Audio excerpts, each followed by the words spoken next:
This is Who That College Edition with your favorite host, Trill Quep. First, we got a big one, man. Who That NCAA College 25, man. Most anticipated game of a minute, man. Of a century, some years in the making. So, NCAA College 25 is supposed to be coming out in the summer around May. And we found out a few things. So far, we found out that there will be no FBS teams on there. So no teams that's like your Howards, your Morgans, your Delaware State. So a lot of the HBCUs won't be on there. We found that the NIL and the transfer portal is going to be on there. So that's big. Just imagine, you know what I'm saying, you're doing your dynasty and you see some plays in the transfer portal. Then the way you can get the top players, say you got a small school like UConn, then you offer a 5-star player 100,000, and you start getting some 5 stars over there. So you could really tap in and maybe see why some say Nick Saban retired because of NIL. So maybe you could see if you could be a coach now. And the players had the option to opt in or opt out. If they opted in, they got $600 and a copy of the game. And so far, we got 5,000 players that's opted in. And this was a few days ago, so it may have been more. But I'm excited, man. I'm very excited for this game. Myself as a gamer, I played the game a little bit, and I'm excited, man. We haven't had a college football since NCAA 14. So that was about, 11 years ago? So it's just big. It's big for the college players themselves and for us fans that love college sports. And I've seen a lot of people talk about how the $600 may not be enough.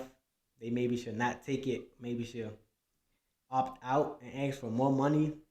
I think the 600 is not about the money. Obviously, $600 is not a lot of money to a lot of people, especially not to big time college players that's making millions of thousands of dollars from NIL. So I look at it as a opportunity to grow their NIL. Imagine them being on a video game. How many more, NIL opportunities or more opportunities that their name could be seen on Twitter, on social media. Young players using, Shador Sands or Travis or Caleb Downs to make plays and do this and do that with them. And then their name is buzzing and how good they are in the video game. So that just bring more popularity and more notoriety to their name. So I think I'm happy that a lot of the big name players, the Quentin Ewers, the Travis Hunters, Caleb Downs, I believe, Luther Borden from Missouri has already opted in. A lot of big name players have already opted in, and I'm happy for that as a fan of the game. Myself will be using UConn. You heard it here first. UConn Huskies for the dynasty, and we will be a powerhouse. I'm going to spend that NIL money. I'm going to holler at my AD and let them know I need that bag because I'm offering players that bag so I can have a powerhouse over here at UConn Huskies. But with the game coming out, ratings have been a big thing, man. And to me, these 3 players for sure should be a 99 overall. First, Oli Gordon, running back from Oklahoma State. Man, when you see Shawty play, you see Derrick Henry. He was a beast. He was 100% all of Oklahoma State offense last season. He gave 21 tutties and he ran for 1,700 yards. That's just all I gotta say on Oli Gordon. Derrick Henry is the top 10 back ever in the NFL, and he's the version of him in college. 99 overall for sure. Next, we got Caleb Downs, corner safety / cornerback. Was at Alabama and now is at Ohio State. When you see Shawty play, you see Minka Fitzpatrick. Minka Fitzpatrick is an all-pro safety in the NFL and has been a multiple selected Pro Bowler and is a top 3-4 player in this position. So, and Caleb Downs is a true freshman. He was doing this as a true freshman. Then he used his red shirt, playing in the toughest league, most say the SEC, and getting All-American awards. Last season he had 107 tackles, and only 2 interceptions. Although his interceptions may be low, that doesn't really show his coverage ability. His coverage ability was great. He could definitely cover the slot receiver and the tight end position well. So his tackling ability just shown with his stats with 107 total tackles, but his 2 interceptions doesn't show his coverage ability, but his coverage ability is great. And number one, who I think for sure should be a 99 overall. Don't hate Travis Hunter. Let's talk about Travis, man. He is Colorado's wide receiver 1 and cornerback 1. That already just makes him at least a 90.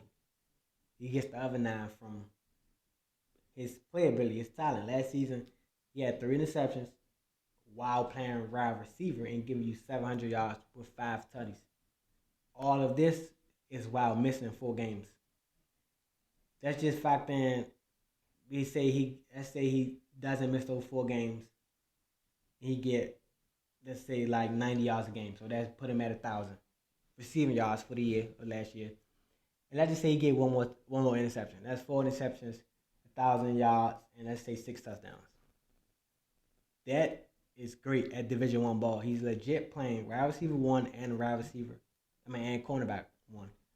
His coverage ability to bait and to manipulate quarterbacks is just unmarkable and hasn't been seen much. And his ability at wide receiver to make plays after the catch and his route running ability, his hands and things like that is crazy. Like, think about like Mike Vick. He wasn't really never the best quarterback in the NFL, but he played like it was a video game out there, so that's why he was a 99 overall. So those 3 players, man, for sure should be 99 overalls. Travis Hunter, Caleb Downs, and Ollie Gordon is my top 3 99 overalls for NCAA college football 25. Next, we got who that top 5 in the draft, man. Everybody know the NFL draft is coming up in April, and I've seen a lot of mock drafts and things like that. Mock draft will be coming soon. Be on the lookout for that. But let's get into the top 5 players in the draft. I believe per talent, per players, pound for pound, player for player, position for position. These my 5. At 5, we got Marvin Harrison Jr. I know, but I thought he was the best wide receiver. He's just like his dad. He's the next coming great receiver, man. Marvin Harrison Sr. He's just like him. He is, but it's somehow a little bit better. Hold on. Marvin last season won the Blakendikoff Award. He had 1,200 yards for 67 tutties. 67 receiving yards, 67 catches for 1,200 yards. Marvin isn't the biggest player out there, nor the fastest, but his technique, I believe, separates him the most from most wide receivers. His ability to get in and out of breaks, to catch the ball at high points, his route running, to manipulate DBs from going left or right, and his effect on the team. Like, he opens it up for the running game, so you can't stack the box because you have to worry about Marvin. So, or you double team him, so they may open up other wide receiver, Mduka. So his effect on the team and the game is great, and that's why he's at number 5. Number 4, Rome Odunze, wide receiver from Washington. He had 92 catches, 1,600 yards, and 13 tutties. I put Rome above Marvin because I believe his playmaking ability is a little bit better. His deep ball ability puts him above Marvin just that much. Cut on the tape, you'll see it all day. You can get down the field, stretch the field, put stress on the defense. And he elevated Penix a whole lot. Like, Penix was a decent quarterback for Indiana before he came to Washington. But him with Rome, man, really helped him a lot. Although they had Pope, that wide receiver, and things like that in number 11. But Rome was 100% the best wide receiver on that team. And you could see a lot of times he has bailed Penix out. So I think Rome playmaking ability, big play ability puts him above Marvin by that much. And number three, you're gonna be surprised. Caleb Williams. I know. Caleb, he's the best quarterback that we've seen in years, man. He's already a top 15 quarterback in the NFL, and he's in college. I heard it all. I've heard it all before. Heard it all before. But I heard it all, man. So last season, man, he had a down year. You know me, I'm true. I keep it true and real. He had a down year last season. Last season, he had 30 touchdowns, only 5 interceptions, and only 3,633 yards. I think Caleb is a hit or miss. You cut on the film, you see the magic plays. You cut on the highlight tape, you're amazing, you're blown away. You watch a full game, you see he misses a lot of throws, a lot of checkdowns, and he does a lot of stuff that I don't think would translate. That is the biggest thing with Caleb to me. A lot of times he runs around, does crazy stuff that you see some NFL players do, like Lamar Jackson or even Patrick Mahomes, but it's just rare. Like he does it, I think, a bit much. And I don't think it would translate to the NFL. But also, like I said, this list is pound for pound, talent for talent, position for position. Caleb Williams is the third best talent player in NFL 2024 draft. Not bad. And number two, Joe Alt, man. Gotta get a big man some love. I'm gonna give you his numbers.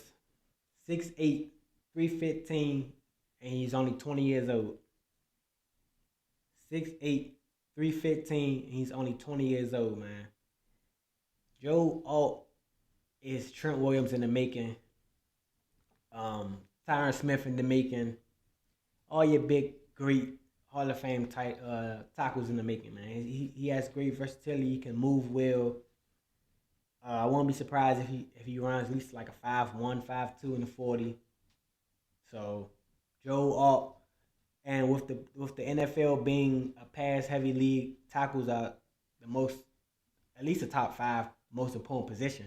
Your quarterback, your DB, your quarterback, your corners, your receivers, and maybe your tackle. Your tackles, I would say, above your receivers. So definitely a top three position in the NFL would have been pass heavy. So Joe Alt at 2, man. And number 1, Jayden Heisman Daniels. I love Jayden Daniels. Maybe a little biased, but I love it.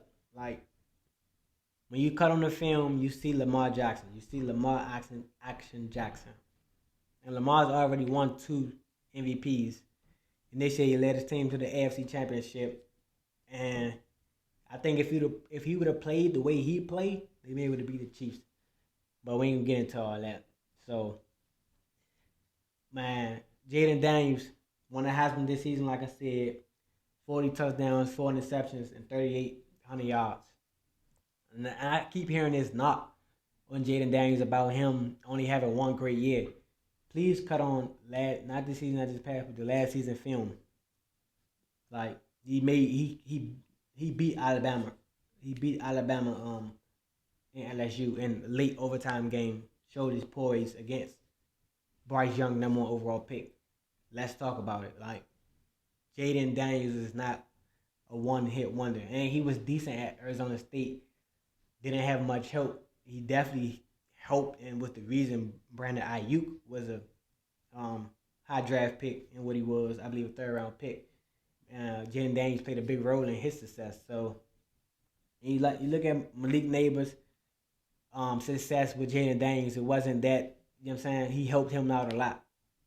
So Jayden Daniels, man, per talent, his running ability is what stands out the most on film, but he can make every throw. He's late. He can be late on some reads and still make the throw because his velocity of the ball is so great. That sounds a little crazy, so pause. But he just his talent, and he doesn't do things like Caleb that I don't think would translate except one thing. He gets his bell rung. Like he will run and just be running and get crack, crack, crack. He has to learn to protect himself. That is the number one thing. If I'm talking to Jayden Daniels about the biggest flaw I see in his game, man, he has to learn to protect himself better. He has to protect himself better. But I'm excited. I've seen he's not participating in the combine, but hopefully his pro day he runs the 40. I think hopefully he run. I think he will run 4.3, 4.4, and it would be great. It would just help him out more, improve my point more. Why he the best player in this draft? So that's the list, baby. 5, Marvin Harrison Jr. 4, Ron Maduzier. 3, Caleb Williams. 2, Joe O. And 1, Jayden Daniels.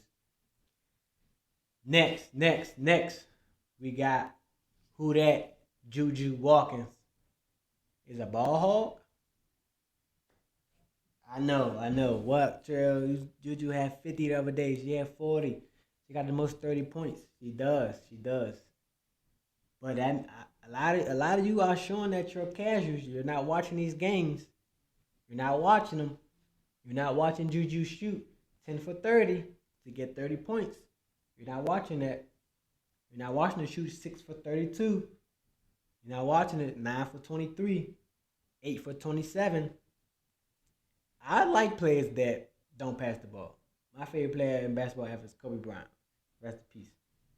But he didn't pass the ball. He was a ball hog until he learned to pass the ball. And I believe Juju is a little ball hog. You know what I'm saying? She doesn't pass as much as I believe she should, but it's not a problem because her team is winning. Her team is still ranked number 10, I believe, in the country. So it's not a problem because they're winning. But Juju, like I read the numbers, 10 for 30, 6 for 32, 9 for 23, 8 for 27. Isn't great shooting nights, but she's still getting up the shots. So she may have that mentality, shooters going to shoot or keep shooting, shoot till you make it. And she obviously made some shots, but she should look to pass the ball a little bit. So Juju, look to pass the ball a little bit. It ain't nothing wrong with passing a little bit. We know you're a baller, you're a scorer. We see it. You got 700 points, 193 away from the all-time leading scorer for a freshman, which I hope and pray that you do get. But let's pass the ball a little bit. March Madness is coming up. Not that I'm rooting for you guys, I'm rooting for my Tigers, but pass the ball a little bit, Juju. Don't. Let's pass it a little bit. Let's. I don't want to keep seeing these numbers and there's people saying she getting up these shots or she not passing the ball, and I can't really argue them right now with these numbers, with these nights that you're shooting. You're shooting badly, but you're still getting up multiple shots. And it's not that big of a problem to me right now because I say you're winning. Winning always disguises everything. But a lesson that I learned from one of the biggest guys that I watch daily, Shannon Sharp, he says you shouldn't take anything in the win that you wouldn't take in the loss. So although Juju is shooting 10 for 30 and they won, you don't want her to shoot 10 for 30 and lose. So anything you don't want to take in a loss, you shouldn't take in a win. So hold on to that quote right there, Juju, and think about if you're off some nights, how other ways can you affect the game? Can you pass it a little more? Can you set up your teammates? Can you rebound a little more? Can you defend better? Or, you know what I'm saying? Shooting isn't always the only way that you can affect your team or help your team win. So, lastly, gotta speak on this, man. Black History Month. And we see one of our black queens not being treated right.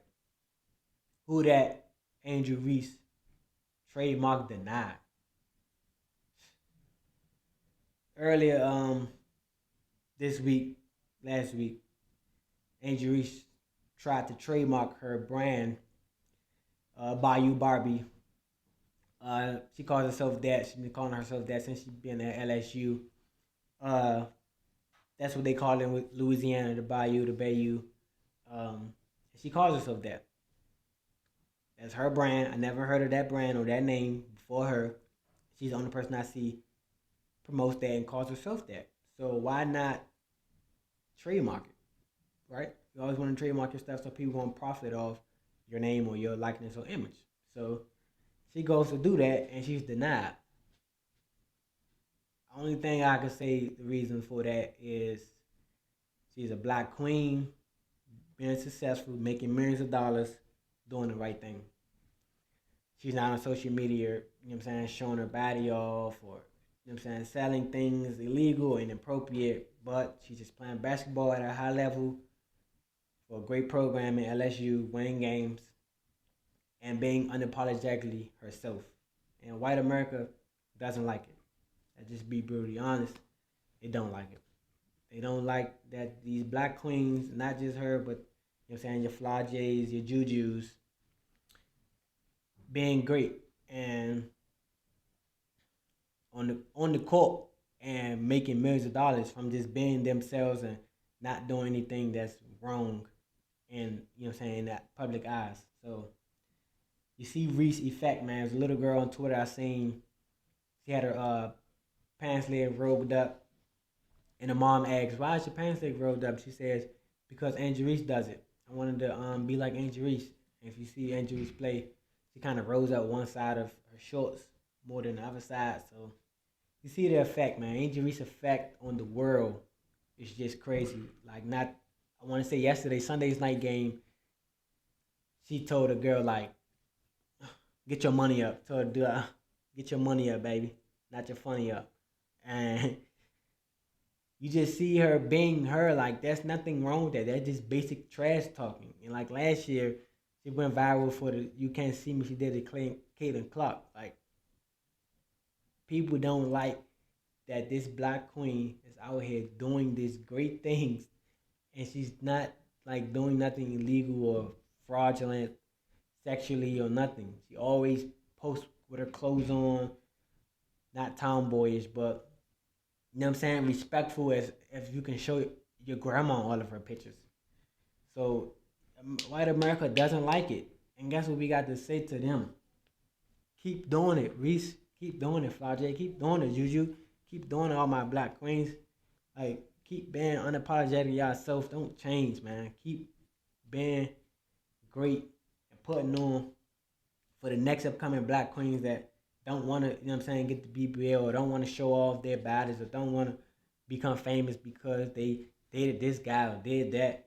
They want to be famous because of themselves. People want to be, Andrew Reese is famous because Andrew Reese, not because she's, you know what I'm saying, this guy boyfriend or she's showing this part of her body, things like that. So I'm gonna be purchasing my Bayou Barbie gift.